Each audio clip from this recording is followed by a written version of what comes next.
One of the things you pointed out in your opening remarks was that, being young, you can have a very sort of long view. Yes. And you can be very optimistic. And I think a lot of responsibility is coming on your generation to be much more proactive in terms of the environment, emissions, controlling emissions. Is that trust misplaced? Thomas? I think the environmental question is extremely difficult. It's very complex, and shipping is an international business, so you compete on an international level. And of course, to get regulation on an international level takes a lot of time. So then I think it's a little bit up to all the players. What do they believe in? Do they believe to be, say, in front on the environmental side is a competitive advantage? Do you have a certain idealism combined with what you believe is, say, the commercial reward in the end? But it's a difficult one. I'm of the opinion that you will, if you are then in the front on the environmental side, you will get the commercial benefits, but you have to, in some way or form, link them. Yeah. Shipping, which transports 90% of world trade, is the least environmentally damaging mode of transport. Well, it's 2.7%, but nevertheless, regulations can be imposed on you unless you do something. Over the last 10 years, oil spills have halved and global trade has doubled. So, of course, we're all going to adapt and we have to become more efficient. And one way that this could be achieved is maybe to impose a speed limit on vessels and reduce the speed. That's a great way, to reduce emissions. Konstantinos, want to add something? Yeah, I agree with Leon that I think that a bit pollution from shipping is a bit overplayed. I mean, governments, I believe, should look at some other industries where pollution is much bigger and try and agree to put rules in these places, not so much in shipping. Of course, in shipping also some improvements should be made, but there are more important issues actually out there. Saravana, I see you smiling. I'm not sure which way. Yeah. I like Konstantinos asking the governments to focus on somebody else. Sometimes we wish we can whisk away the problems, but it's not that easy. The point Todd, we talked about this briefly before we came on. I think when it comes to the environment, you need either a strong negative deterrence or you need a strong financial incentive.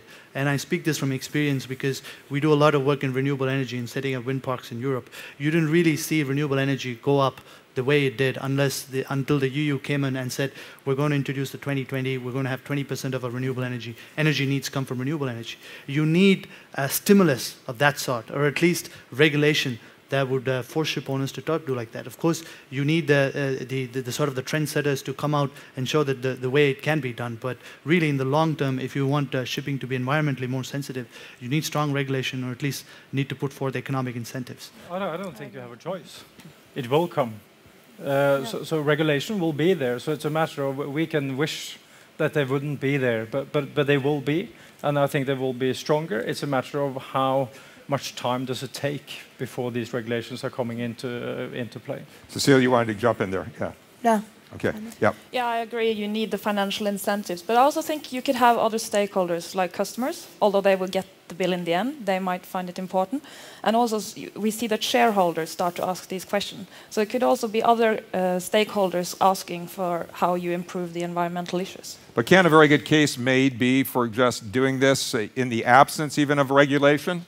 If you can save fuel costs? Fuel costs, yes. But I think Troim also made an important point today that just because you're able to build fuel-efficient designs does not mean that you go ahead and start building these new ships. It's only going to make the problem worse. So it's really a catch-22 situation. Yes, you're going to lower your bunker cost, you're going to lower your operating cost. But if someone's trying to tell me that we need to build more VLCCs because we'll be able to save cost on the operating, what are you going to do with your existing fleet? And it really needs to weigh the pros and cons before. Yeah.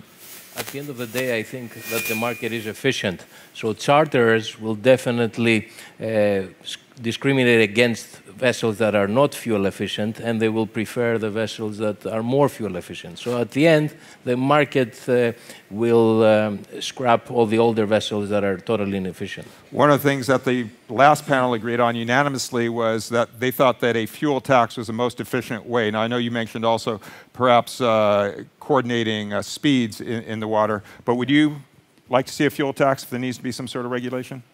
Cecile? Not that I can see, no. No, yeah. No.